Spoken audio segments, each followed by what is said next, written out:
Check. 1 2 1 2. All right, my friends, welcome back. I'm the Zim. This is the Zim video and more.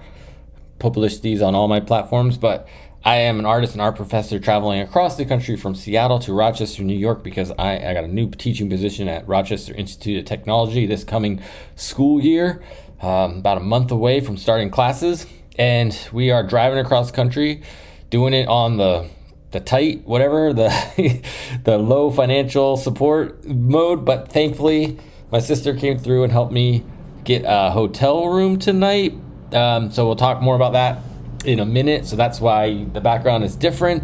But I could really use some more support for gas money, and potentially a hotel for tomorrow night would be great if I could do that. So tonight is here. Tomorrow night is Monday night.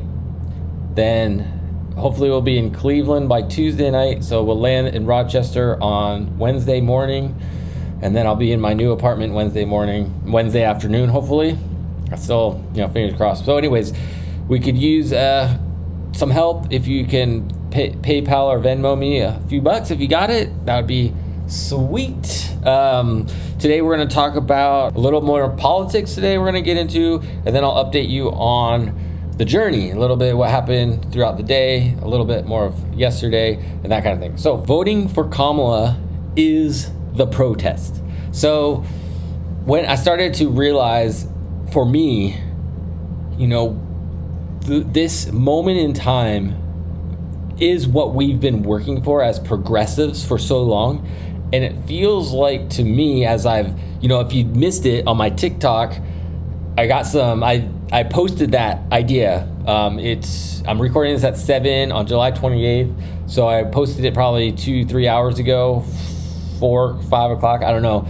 And I got some response to it that then led in me being able to make other video responses to comments and kind of dig into what, is important when I say these things. Because for me, the fact that she's the first female Black South Asian president to be is just that all by itself is the protest, is what it's all about, is a paradigm shift. And I think so many people, it's not enough for so many people, which makes sense, especially since there's the Palestine-Israel war thing going on, the genocide happening, that, there's just, and then other issues throughout our society that I feel like there's a lot of people, especially the progressives, especially the leftists, that kind of lost the plot, and they don't know how impactful just that all by itself is to our society and what that could mean for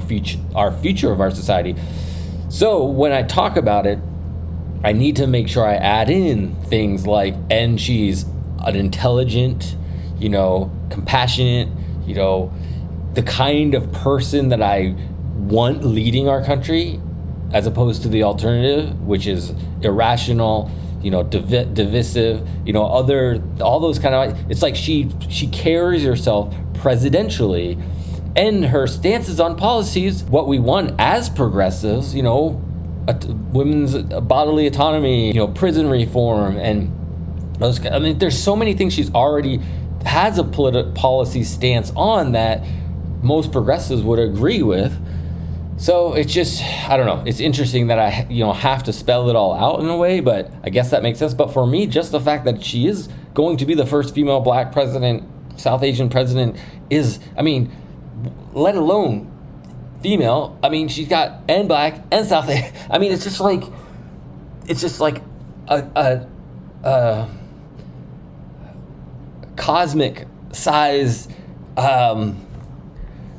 impact on what it means to be American moving forward and be in politics moving forward is insane. This is awesome. So, and what I feel like a lot of the leftists, especially the TikTok generation, especially, that are saying it's not enough. She needs to, we need to vote third party. We need to get rid of all the Democrats and Republicans, period, are missing the plot and haven't been in it. They don't understand the history. Like that quote that Kamala has said, it's like we live in the context of everything that has come before. And not enough of the leftists have studied the history, the the progress that has been made and how long it's taken to make the progress and the coalition that has been built to make that progress. And they want to just drop in a third party candidate in the presidential level and throw their arms up when they don't get that. Until third parties are running a third of state level, congresses and those kind of things, a third of the school boards, a third of the city legislative level, community boards, those things. Until the third parties are a third and then working their way up to a third of Congress, a third of the House of Representatives, it's like a third blue, a third red potentially, and a third party. It's and then you've grassroots brought up contenders for the presidential nomination.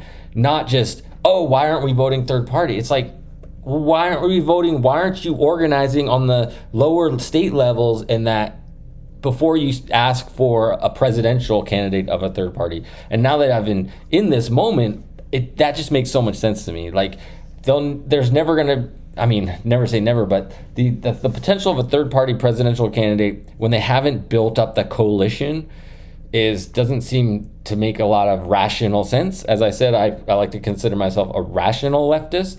So understand that the system that we're in, we have two parties. So I want to vote for the party that's going to get me closer to that leftist progressive idea. And the party that's going to do that is the Democratic Party. And this vote for Kamala Harris will jump us much farther ahead than I think most people realize, because she is a woman, because she is black, because she is South Asian. That will create, and I understand that, that doesn't make any sense, because for me it's metaphysical. For me it's more than the sum of its parts. For me it's so much more than what policies. It's a cosmic spiritual thing to have this moment and have this opportunity to be a part of this moment. And you can say, Zim, you're crazy, but hey, that's where I live. There's the way the universe works, there's more to it than what we realize. And for me, this idea that we're living in our politics right now is that those cosmic forces, giving us opportunities to recognize where a path of, oppression and evil essentially is, and a path of, righteousness is, in a way. Not saying either party has full righteousness, but the idea of going, this is an opportunity for diversity, for equity, for inclusion, for to stand up against oppression. And so it's like the younger leftists, I don't understand all the work that has gone into the civil rights and women's suffrage and all those things that we've worked toward, that has taken years and years and years. We're not going to all of a sudden jump into, the third party, massively progressive person. We got to work toward it. So every election, we have to work toward it. We have to remind our children to work toward it. So it's like every election cycle, we work closer toward what we want. But I think that's what's happened. That's what part of what created Trump is a combination of things. But I think the two biggest branches is distrust in government and the apathy, the idea like, America, we're always going to be a free nation. We're always going to be fine. We don't have to work that hard for it. But no, it's constant, because there's always forces of evil working against it, So that's where I think about all that. I think that sums up what I've been thinking about with this. So voting for Kamala is the protest. Voting for Kamala is the protest. All right, let's get into travel update. So obviously I said I'm staying in a hotel, as you can see.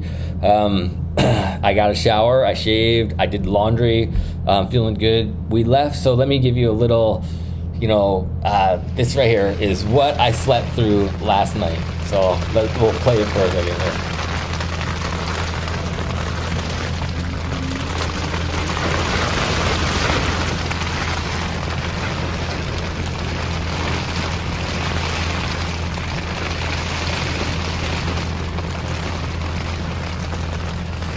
All right, so that's what I slept through last night. You already heard about what I slept through the night before, and then so I put out a post, obviously, and I was kind of like feeling discouraged about the travel part of it. And my sister came through and was like, let me help you get into a hotel for tonight.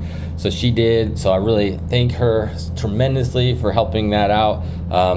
The other part of it is right now in Nebraska, that's where I am. I'm in this town called Grand Island, Nebraska.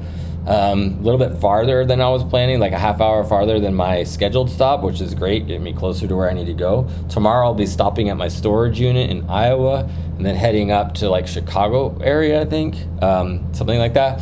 So that's the plan for tomorrow, but it's around 100 degrees outside. And so if I was staying outside, I could have been, it would have maybe been miserable for the opposite end of the spectrum of weather.